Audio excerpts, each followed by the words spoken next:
Hello and welcome back to episode 4 of season 3 of the Home and Away Days podcast. Bit of sad news, no Neil today. Poor Neil is having quite a tough time. Poor lad, innit? But the show goes on. It's like good old times, isn't it, Luke? You know, just me and you. Please don't stop listening just because we're doing this. I promise we'll get him back. This is not a permanent thing. We can't deal without no Neil. We'd not break his our Dai's antique equipment as well, didn't you? That was a threat you put into it.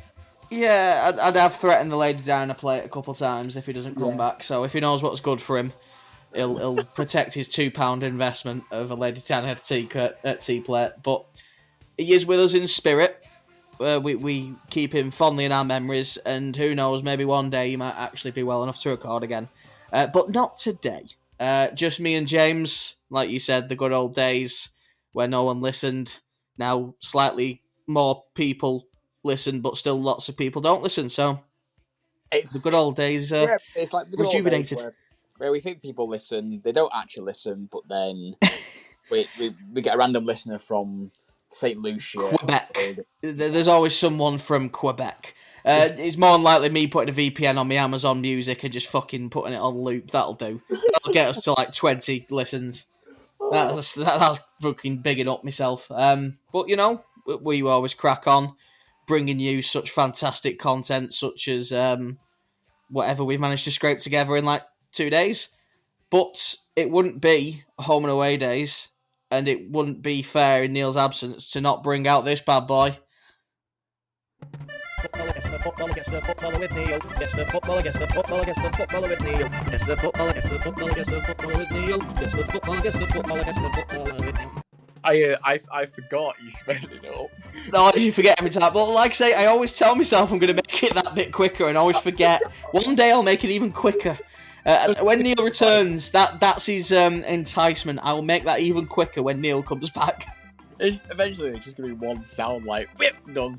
Yeah, get up. Yeah, you go. But this is why Neil's still with us in spirit. You know, I very kindly asked him if he could give us a Guess the Footballer. So obviously I can't play because I know who it is. But I thought you could play, James, and obviously the people out there still get a chance to play their favourite game. They do. They've been pining for it for so long. It's been a little while since we've recorded, so I can feel some of our hardcore fans really slamming the phone down thinking, fucking hell, there's no new podcast this evening. What am I going to do with my life? Yeah, I've had a lot of death threats. Yes. Usually it's death threatening you, to be honest with you, but... listen, we don't, you know... They are our fans, you know, who would they be if they weren't making death threats? Rightio, so I've got a name for you, James. I'm not going to tell you the name, because that's not Guess the Footballer. But I can tell you a few things about our certain mystery player. Go on. Big one, he's been mentioned on the pod before.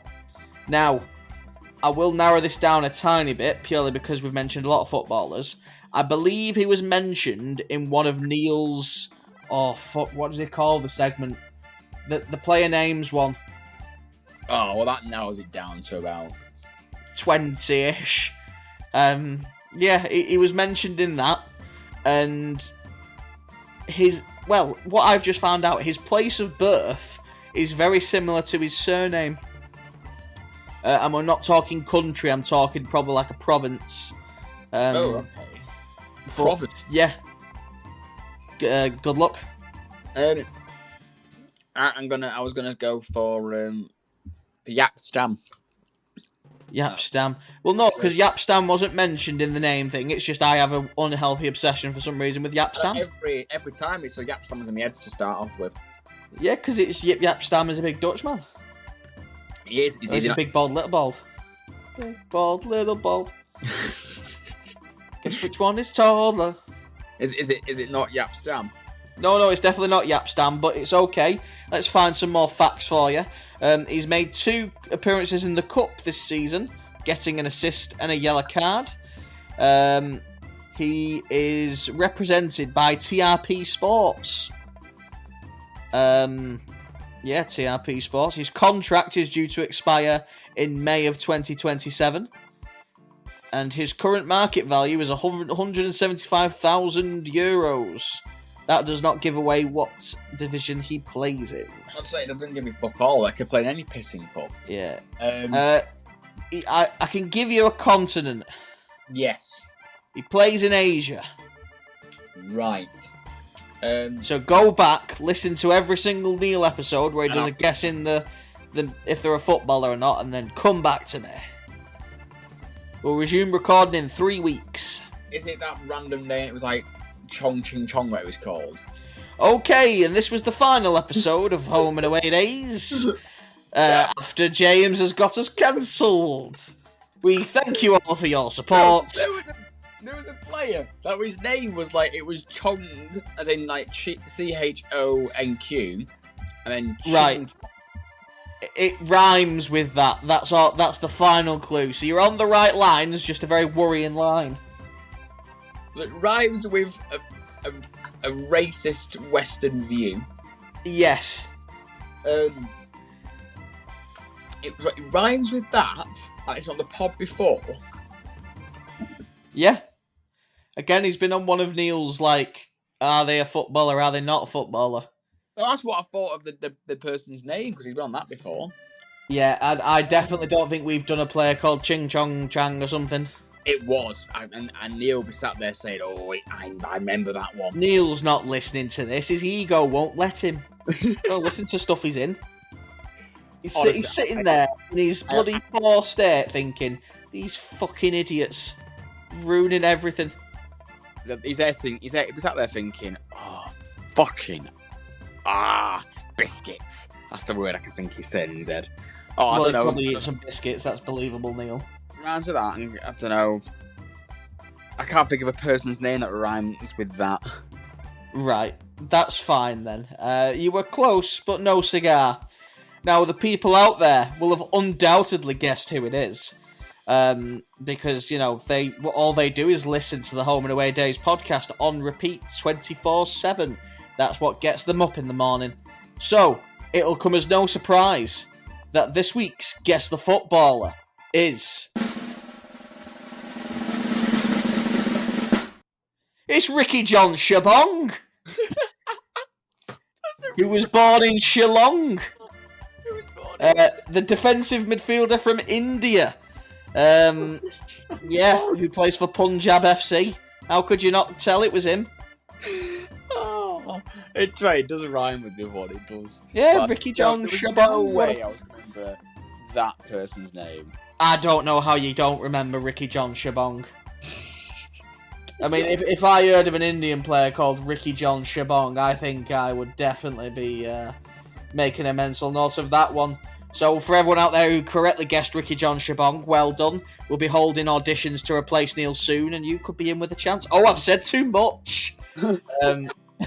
No, but thank you very much to Neil, who took time out of his day to give me that one sentence. And he just put, the player is Ricky John Shabong, friend of the pod. He's not a friend of the pod yet. I undoubtedly know he'll be sat there listening at home thinking, this is the Ricky John Shabong podcast. I'll get myself on it. Come on, pal. He's got his own podcast. He's only going to invite Neil on. Ricky John Shabong and song where he sings songs. That's his podcast. I sing songs to Neil. Yeah, just poor Neil. Just serenade him. Just sat there like Mr. Shabong. Oh, you got another song. I'm never gonna live again. Guilty Neil has got no rhythm. Just stuff like that, innit? Just put his name in songs. Ricky John Shabong. The most times Ricky John Shabong has been mentioned in the footballing world. We'll forget about him next week. If we do record next week. Who knows? It could always be the last podcast. So, James. Bit of an up and downer for us, isn't it? It is. I can't really remember, to be honest with you, whereabouts we were in the last video. Can you? So, yeah, but before we recorded, it was just before Wigan, because I made this big deal of like, if we didn't beat Wigan, I would give up with the season there and then. And, you know, it turns out that Blackout Crew are better than MC Fincher, the Mighty Pasty is better than the Pie, and Paddy McGuinness is a much better comedian than insert Wigan comedian's name. Couldn't find any. So, we fucking decimate Wigan. Yes. And then on that upward curve, was it City after that? It was midweek. Yeah, City, another 3-0. Weren't the greatest of wins, but AO, another win. And then fucking Northampton drags you back down and Peterborough drags you back up. So it's the roller coaster. Put your hands in the ride or you may die. Honestly, it's been a very weird because we expected to not beat Wigan because of previous experience. To then win 4-1 was brilliant. Then you beat City midweek, assumed it would happen, yada yada. To then lose at Northampton. I'm not saying Northampton are a bad team because they're not. I think they'd won 4 out of 5 or 3 out of 5 before they played us, and then we were maybe the 4 out of 5. They're actually in okay form.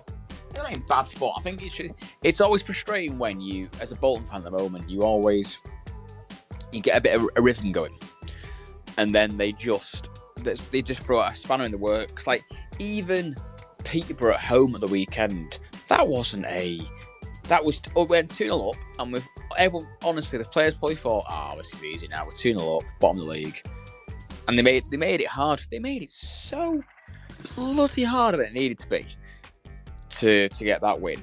And you're going to Burton this weekend. Burton suddenly out of nowhere getting a win away at Cardiff, a draw away at Doncaster. I was going to say the decent results then, aren't they? But as a footballing side, they are like Bolton's kryptonite, innit? It's route one, physical, just bully you out the game. But, I did decide for Burton, let's get back on the road. I'm not going to Huddersfield in the end because it looks like it's remaining on a Thursday and it did sell out before I made the choice of going or not, so that decision got taken out of my hands. But I'm just not committing to doing that and then being knackered on a fucking Friday knowing probably going to get beat over there. It's just written. But yeah, we've always liked Burton. It's one of the cheaper away days. It's that good old fashioned stand, isn't it? Yeah, is it 18 quid again this time? Has it gone up? 19. Oh, they're robbing. I do keep threatening though to make my family buy some beef faggots, so we'll see how that one goes down. My worry is, but if we've beaten Peterborough, not convincingly. Burton, I know it will be Shuey's first game against Burton, won't it, I think? No, we beat them last season away 2-1. Oh, was that with Shuey? Okay, well that was with Shuey, yeah. Well, I'm going to say about with his updated team. Yeah, with his squad, if you like.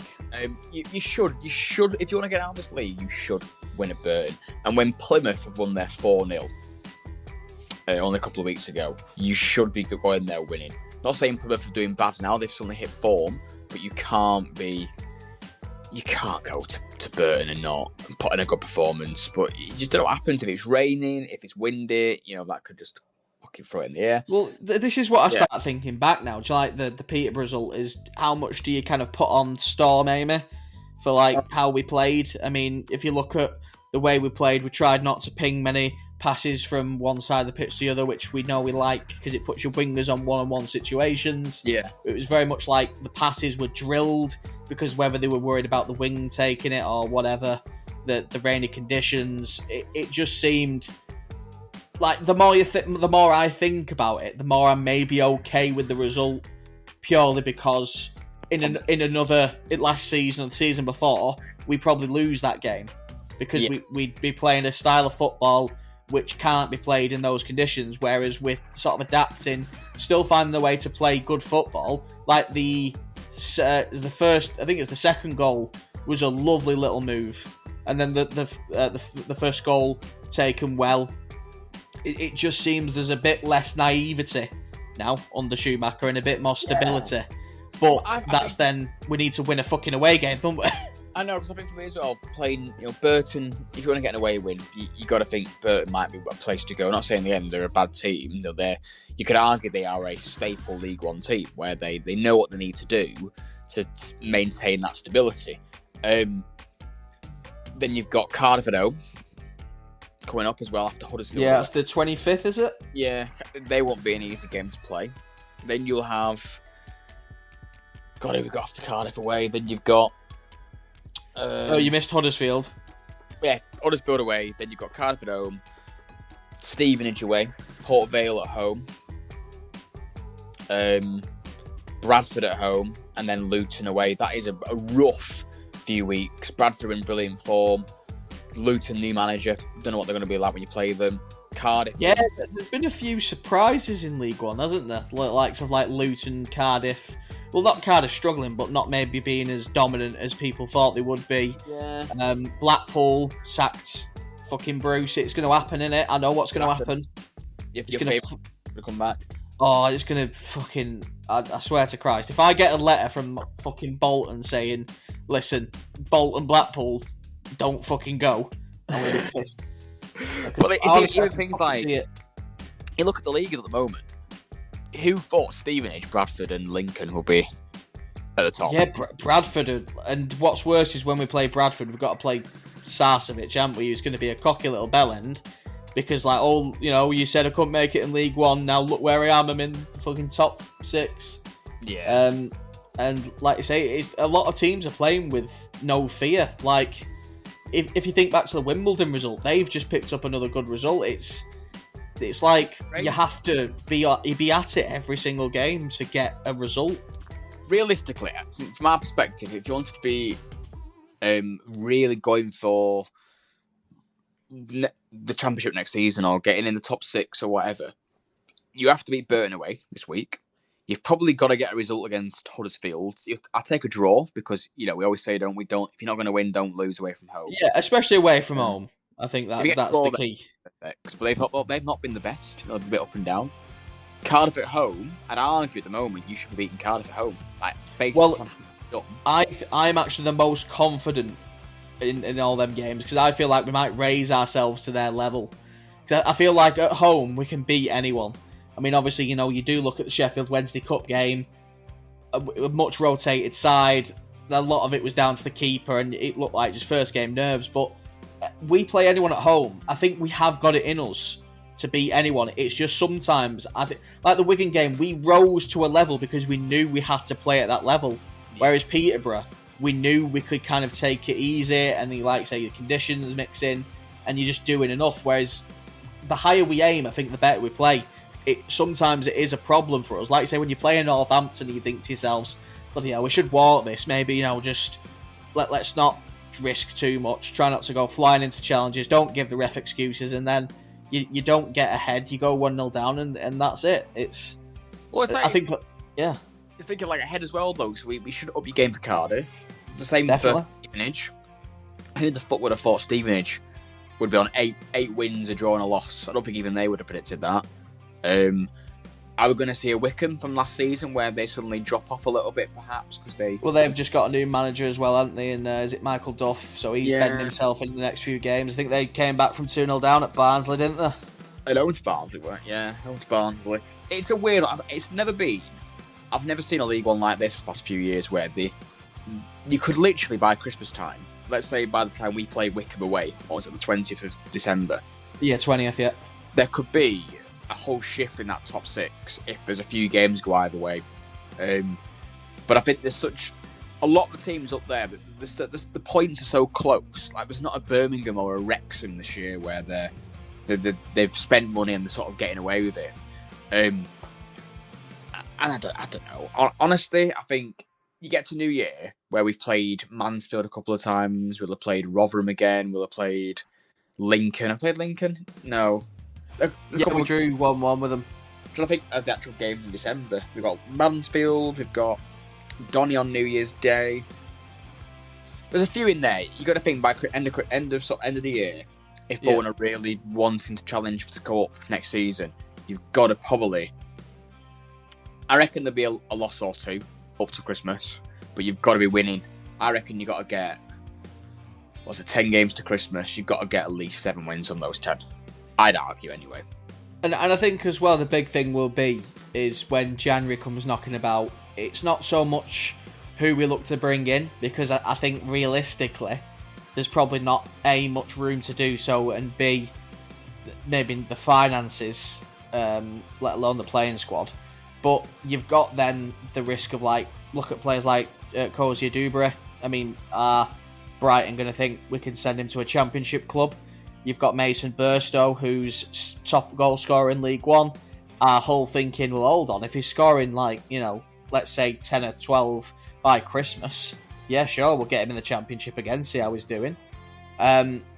Obviously, there's the Sharman Lowe debate, which, if we're looking at his adjustability as a goalkeeper, shot stopping isn't the greatest, but distribution is where he excels. I mean, it'll tell me a lot about the club's ambitions if in January maybe we're like 6 points off the promotion chase or 6 points off top, whatever we are sort of similar now. Do we then go all out for it? I wonder as well, some of the players that are perhaps on the periphery, your Randalls, your McAtees. Well, I think McAtee's a goner, which is a real shame because it's pathetic how he can't even get on the bench ahead of Randall. I mean, fucking Randall's cameo when he came on against Peterborough. I mean, listen, I admit I don't like Randall. I really don't like his style of play. I think he represents the last wrongdoing at the club before Schumacher came in, spending so much money on a prima donna who clearly wasn't liked towards the end of his career at his old club, and when he's coming to us, it seems to have continued. But my problem is then McAtee, who you've seen in games, is willing to make the effort, get in defences' faces, make stuff happen, and can't even get a sniff. We've also got your likes of Adebayo, or Will Forrester. You could argue to an extent, even Dempsey. There's players that probably, they're not going to get played, or they're unlikely to come back into it. Mendes Gomez getting put on loan to Exeter. Obviously, his contract runs out end of the summer. And he's fucking injured till gone Christmas. It shows that you'd expect, if there's not much movement in January, and you end up going up, let's say we are lucky and we get promotion this year, which we really want, a lot of those players will be said, right, you can fuck off, see you later. But if you don't go up, there's still going to be the same argument of, well, hang on, actually, we don't need McAtee, he's not proved it. We don't need, Sam Dolby. I think there's a lot of questions. 4-year contract on him. But he actually, at the weekend, he showed a bit of fight. He did. Showed maybe a bit of fitness, because he'd obviously missed out on pre-season. Didn't get a goal, obviously got a goal against City. But it'll be players like Sam Dolby where one or two may go, hang on. We have Mason Burstow, who is on 7 goals at the moment. He looks really good. Mm-hmm. There's no way we're keeping him. Not a chance. Unless we say, right, do you know what? We're going to get rid of McAtee and we're going to buy Mason Burstow. We're going to buy him. And I don't think the club has that money, sadly. No, unless Hull are willing to realise that. Take a massive pay cut. Fucking hell. Yeah. Another embargo till 2027. So I think they'll be thinking, do you know what? Actually, we'll take £500,000 for him if you can get £500,000 for one or two players. I also have the sort of opinion that Morley or Sheehan may leave in January as well. Not because they're bad players, but it's quite obvious that. Yeah, and if I had to pick, Sheehan's probably the one to go, and I think he's in the last year of his contract as an international. Yeah, Morley is basically the club, but he is Bolton. He loves Bolton, so I'd happily part with Sheehan. He is a great footballer, but I just think he could do better elsewhere, and that's sort of the thing I'm worried about, is that there's quite a few footballers like Forrester. Forrester's an incredible player. We've seen it, but I think he could do better than at Bolton. Johnston, to an extent, I think he could probably do better than us on his day, but there's just times where he's really, really not on it. I think as well for Toll, I don't know what's happened to him. Don't know why he's really not in favour with Shuey. It seems like he's actually playing for the internationals. It's Farino. That's what's the matter. It's Farino's fucking incredible. Yeah, and the thing is, I see it as well now, though. Well, obviously, we'll have Shuey or Sheehan for the Burton and Huddersfield games. Yeah. Then luckily Huddersfield's on a Thursday, so actually you've got an extra 10 days up until Cardiff at home. But a lot of time on the training ground. Yeah, but he clearly knows that Errihan and Simmons looks like a fantastic buy, but Errihan and Simmons, they're the two he wants. Now, I think Errihan also got a bit of stick the weekend. Looked a bit off it, looked a bit lethargic. It's not his fault. He's played a lot of games, and again, he didn't really have a pre-season as such at Lincoln. No, and I think it's horses for courses as well. Whereas some games we don't need to have two defensive midfielders.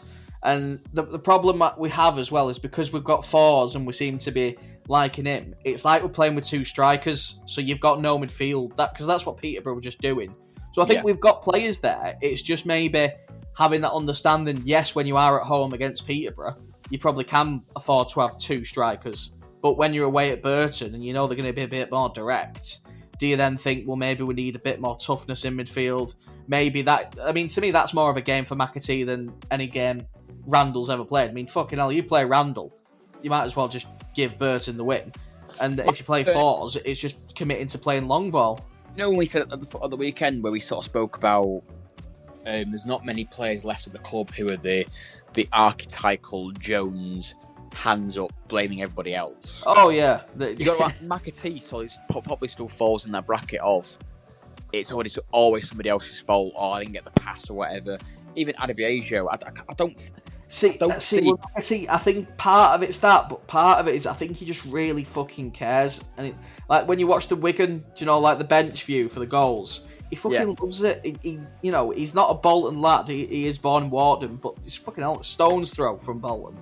He loves football, and I think part of the problem is when you know how good you can be, and you've got to remember he's played most of his Bolton career out of his natural position, and still managed to bag like 12 goals. I just hope for I think for Bolton as well. We've not had a bad season at the moment. We've lost 2 games, 2 away games. We've lost. We're undefeated at home. Drew probably one too many, and it's a shame that McAtee has lost his place in that team. It's not a shame that Randall's lost it. I think attitude into that Shuey was probably trying to justify how Randall's not part of the squad or not part of the plans.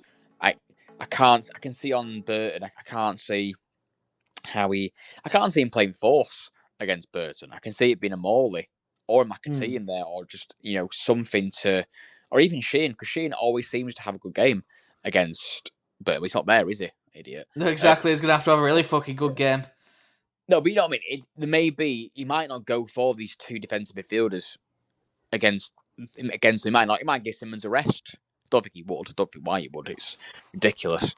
I don't know. We've definitely got an interesting few weeks to hope back in this. And no doubt, I'll either come back and be absolutely ecstatic or be depressed. There's no in between. No, there's not. But that's not just what this podcast's about. This podcast is about many things. It's Neil's ability to give us random footballers, James's ability to make it really hard to record when he has an echo, but which we fix. And this podcast was built on my wasting money, which brings me to a very special game, James, which you're going to have to compete against yourself. It's called Luca's Wasted More Money. You not even got yourself a little thing for it yet. Yeah, I decided to sing it. I wasted more money. I've bought Bolton shit again. I can almost hear Neil saying, "You fucking idiot." I'm very sad he doesn't get to play, but he can play in spirit. Oh god, I'm just going through some of my past purchases. Jesus Christ, I own a Cloudy Lolos shirt that's gonna get fucking burned. Right. So, since, I did the big one, there's 4 more purchases I've made. You are aware of one of them, because you ever so kindly helped me put it in your car. So, I've got 4 items for you to guess the price of. If you guess it correctly, well done.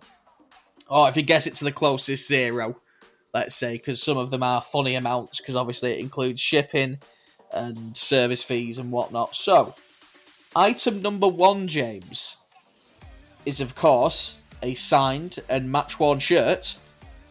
This one's of Max Conway. Okay. He's one of our own, so, maybe that influenced the price. Hint, hint. Have you got a range that is between or not? It's less than 200 quid. That's fair. It's not, it's less than 200 quid. I'm going to guess 138. 138.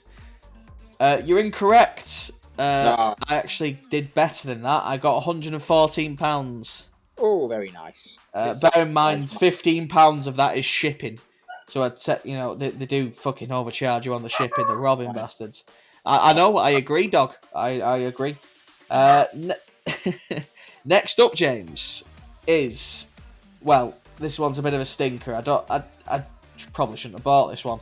Is a 24-25 first team squad signed shirt, including such legends as Claudio Lolos, Aaron Collins, Gethin Jones, Rico Santos, Baxter, Southwood, who aren't at the club anymore. So I own a shirt with many players who no longer play for us. I'm going to guess... What's the price range here? Again, less than 200 quid. I'm going to go for £148. Ooh, 148. You're closer than you were last time, but still incorrect. £131. Yeah, I love that one. The match worn Conway Yeah, shirt. so I paid more for a squad signed shirt where we finished like 12th than I did for Bolton homegrown talent Max Conway's signed and match worn shirt against Plymouth Argyle. That's the kind of person I am. I fucking hate myself. Next up is this one, you have some knowledge on. It is the 25-26 Carabao Cup media backdrop boards. 2 of the buggers, which we put in your car after the City game. They are sized. I don't know the size, fuck off. How much did I pay for them? I think you told me this as well. I think I might have given you a rough idea. It wasn't much, was it? Less than £100. That's your price range. Was it not like... I've got 2 numbers in my head now. Does James listen? That's the question. I think I did. Was it like 65 quid? Or was it like 35 quid? One of those numbers is within 10. God. I reckon it's the 35. That would mean I got a really good deal, which is not true. I actually paid £44. This one came with no delivery fee because we had to pick it up. So it was actually £40 I won. It was minimum price of £40. When we went to pick it up, they thought you'd just pissed on the granddad's grave because they were like... Oh, honestly, I forgot what it was like to try and collect stuff from the hotel reception. Fucking hell. It's like they've never met anyone. It's like, yeah, I'm here to collect this. Who the fuck are you? Well, they just said to leave it behind reception. He's the one who told Ian Everett to kill, to fucking... Yeah, it's him again, fucking kill him. Yeah, listen, leave me alone. The funniest thing is, though, I literally said there's some media boards, and then they were, like, looking for the person, they couldn't find them. And then eventually, they just kept walking past them, and they went, oh, are these them? Yeah, because the fucking media boards, how do you not know? They're fucking huge, you walking past them. They were Luke's eyes, weren't they? They were not too big and not too small. Fuck off. No need. And the final item, so I can get this abuse over with, is a signed and match-worn shirt from the AFC Wimbledon 3-0 victory, worn by Javier Simmons. Or Xavier Simmons, however you like to say it. Match-worn and signed, so. Match-worn and signed. He's sweating it. I reckon about 160. 160? You are incorrect. 120. How? I just don't get the logic in... A match worn and signed is only a few quid more than Max Conway. Well, this will make sense more. So some of the current auctions that are going on, Max Conway signed and match worn shirt, 150 quid with 2 days left. A Thierry Gale one, which I said I wanted to bid on, that's 220, so I'm not fucking buying that. And there's a Mason Burstow one, I think it was against Wigan, 280 quid. So, yeah, it just purely depends on the popularity of the players. My funniest thing is, though, there's some from former players. So, there's Jay Matete, who at 75 quid, no bids. Randall Williams, 75 quid, no bids. Randall Williams again, 75 quid, no bids. Luke Matheson, 75 quid, no bids. Carlos Mendes Gomez, 75 quid, no bids. I'm guessing 5 is the minimum they want for it. Yeah, and what they'll do is in about a week or two's time, they'll do a one shirt match bundle for like 150 quid and say there's 3 shirts in it, and you can take a wild guess which shirts go into it. So yeah, don't be stupid, people. But yeah, I've wasted more money. Luke has wasted more money. You would need to get a jingle for this, or Luke has thrown his handset through his JJ Okocha t-shirt again week. Oh no, I threw a remote through that. Yeah. That was a bit of a sad one. Again, I didn't mean to hit it. I meant to hit the wall because of fucking Northampton, and then accidentally levered it through a Kocha. So, sorry, JJ. We used to play Apex and used to fling forks and spoons. Well, you know, everyone's got to have their hobbies, haven't they? Wasting money and throwing utensils. Oh, it was like what kings do. Fucking hell. Bang! Oh, that was the fork flying through. Yeah, well, they have the forks had it coming. So yeah, that's my segment done. James, you want to bring us home, sunshine? Yeah, we're going to do a section of 4 fucking 2. Oh, excuse me. Hold on. Where is it? Where is it? Never going to see the link over here. Fucking play it then, you stupid computer. Ladies and gentlemen, Home and Away Days podcast. We'll be playing 4 fucking 2. Absolutely. Look at that. Never notice anything when they go for the edit. But through Neil's absence, Neil does enjoy this game as much as he tries to say he doesn't. I think he likes the fact that sometimes he'll get one right and then Luke will just beat him, and it just ends in tears. But Luke, are you ready for this? What is a club special? Club special, like the sandwich. We're doing club special, so I'm going to give you 3 sets of sort of facts, and I need you to see if you can guess which club I am talking about.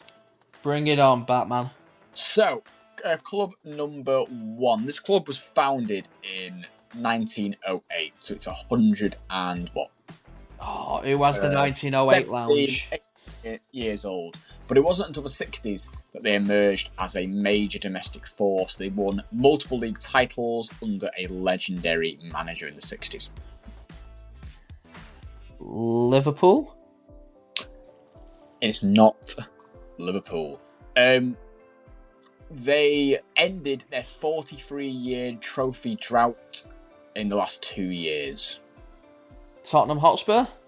Oh, it's not Tottenham Hotspur. Their kit is primarily claret and blue, and they have recently relocated from their original historic. West Ham! He's got himself 2 points. He ain't fucking playing anyone, but he's got himself 2 points. It's 2-0 to me. But it's West Ham United. So they obviously won the Conference League in 2023 after 43-year drought, and they were that's 2 years ago. Fucking hell, every time flies, that doesn't it? Well, it's 2 seasons ago, isn't it? It'll be Yeah, it'll be 3 years when they play the final again. Yeah. Right, let's go with team number 2. Right, first question. This club plays a stadium known as the Stade de Suisse, which is named recently after their sponsor. The pitch is artificial turf, unusual at this level of European football. Repeat the name of the stadium. Stade de Suisse. Suisse? Yeah. Basel? It is not Basel. Oh. They have dominated their domestic league in recent years, breaking a 31-year title drought in 2018, and have since won the league multiple times. It's not Bodo Glimt, is it? Good guess that, but it's not. Oh. Their club colours are yellow and black, and they are based in a German-speaking city, but the club itself is not from Germany, and they do play Yellow and black. Yellow and black, German-speaking city, but it's not in Germany, and it's the Stade de Suisse. Young Boys. Oh, he's got it. He's bloody. Come on. Bloody done it. Come on, Young Boys. Oh, shit. So they play. It says here though they dominated domestic league in recent years, but 31 years without a title is really really bad. Yeah, you can't really dominate a league and not win a league title in 31 years. No, it mostly shows how shit the league is, perhaps. Okay, right, we're making it a bit trickier now. I'm going to start cranking up some of these teams. So, this club was founded in 1913 and spent most of its history in the lower divisions, but experienced a dramatic rise in the last 2 decades, which includes a domestic title and now regular European appearances. Because this is the problem, because it might not necessarily be England. Domestic title and European appearances. Been in the lower leagues for the majority of their history. So I'll give you an extra one. They are a staple in any European. They've been in a competition every year for the last 15 years. Sevilla? It is not Sevilla. In their stadium, the Stadion Ratko Mitic, is also known by a more famous nickname that translates to the Makana due to its intimidating atmosphere. Dortmund? Oh, I like that one, but it's not Dortmund. I was thinking of the Wall. A team that has 2 names, known for its Serbian and English. Red Star? There, he's done it. Red Star, Belgrade, or Zvizda. Or is it that Krivishia Zagreb? But Red Star Belgrade. See, look, you can get the easy one, but the other ones you find a little bit. Oh yeah, apologies that I couldn't guess that the majority of their career was spent in the lower divisions. Honestly, well, no, but the Maracana, that would be an easy one. That's not. Yeah, I'm not good on stadium names. Would you like another one, Luke? Oh, I'm hankering for another one. No. Let's see what we can do then for you. Fucking hell, you could tell that wasn't rehearsed, couldn't you? So, this club hails from a city whose name translates to the White Church in its local language, and it's located in southern Europe. Oh, I'd like the idea it was actually White Church in England. It translates to White Church because it's White Church. It's in southern Europe. Yeah. And it translates to White Church. Yeah. Chapelle. Chapelle? What? Oh, no. I'm trying to think what church would be in French. Le Church. Le Nun House. Southern Europe. Metz. I don't know. Oh, it is not Metz, but I do like the guess you have gone for. Let's do a second one. I've got a couple of answers for this. In 2022-23 season, they reached the Upper Conference League group stage and finished second in their group, and they advanced to the knockout playoff rounds for the first time in their history, and they are nicknamed because of it the Legend, and their badge features a laurel-crowned profile of a classical feature or figure, but I can't say what figure because it will give away. Braga? Oh, okay. Classical Greek figure. Oh. Panathinaikos? It's not Panathinaikos, it's not. This club is based in Limassol, a coastal Cypriot town. Is it Limassol? I need the first part. Apoel? Oh, no, I'll give you it. It's Apollon. Ah. I'll give you it. Yeah, please, because otherwise, fucking hell, what we're doing. It's the number 2 again. You're just not getting these first ones. Should I do one more? Should we do one more? See if you Go can on, get it. one more. Bring it home, Daddy. And then he goes and mutes his fucking mic. Well done. I have to type it in to find the other one. No, not that one, you fucking... Oh, hang on. Yeah, that's what we like to hear. There we go. They can hear a nice little type. Fucking. There we go. Right. So.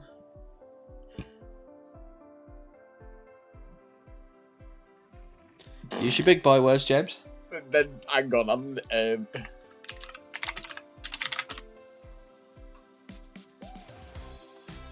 Fucking hell! What entertainment this is. It is. Sorry, ladies and gentlemen. I'm just trying to find one that was supposed to be easy. And then, Ladies and gentlemen, as if fucking women listen to this. Let's be honest. Fucking hell. So, this club is based in a country. No, I'm joking. What a clue! The home ground is called the Estadio de Dragao. Estadio de Dragao? Estadio de Dragao. Dragao. The Stadium of the Dragon. See, I think Wales, but it's a silly name to have for a Welsh team, isn't it? Do you think a Welsh Dragon stadium called the Estadio de... I'm thinking Hungary. Hungary seems very dragony. I'm thinking, is it something like what's it called? The Hungarian league team beginning with an F. Oh, Fuenlabrada. Yeah. Them. No, it's not them. They are nicknamed the Dragons and have won multiple Premier League titles. Premier. Does that mean Mexico? I'm not going to tell you that, I'm afraid. Premier. It's like Premier. It could be Argentina, it could be Colombia, it could be any Spanish-speaking fucking country. Premiera. Not Boca.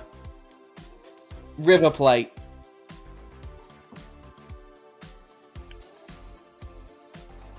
Oh, fuck off.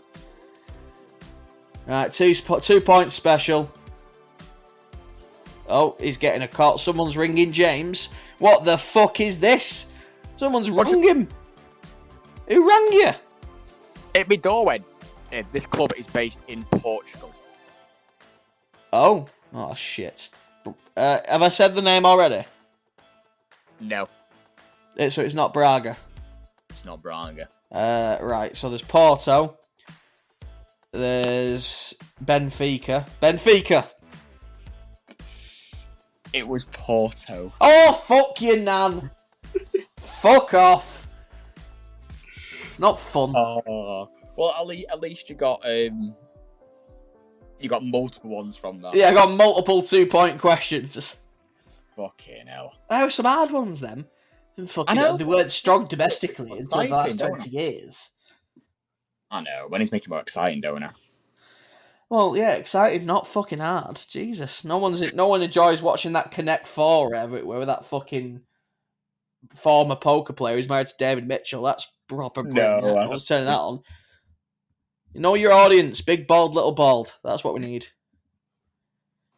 What about? I hope you enjoyed it. You've played 4-4 fucking 2. And you have enjoyed a Neil and Luke. Oh fucking hell, Neil and Luke. James and Luke special. I don't know when we'll be back. Maybe never. Maybe next week. That's the mystery. In the forever. Yeah, so just enjoy this, savour it, and let's see what happens. But thank you for listening if you have done, and see you next time. Yeah, in a bit. Adios.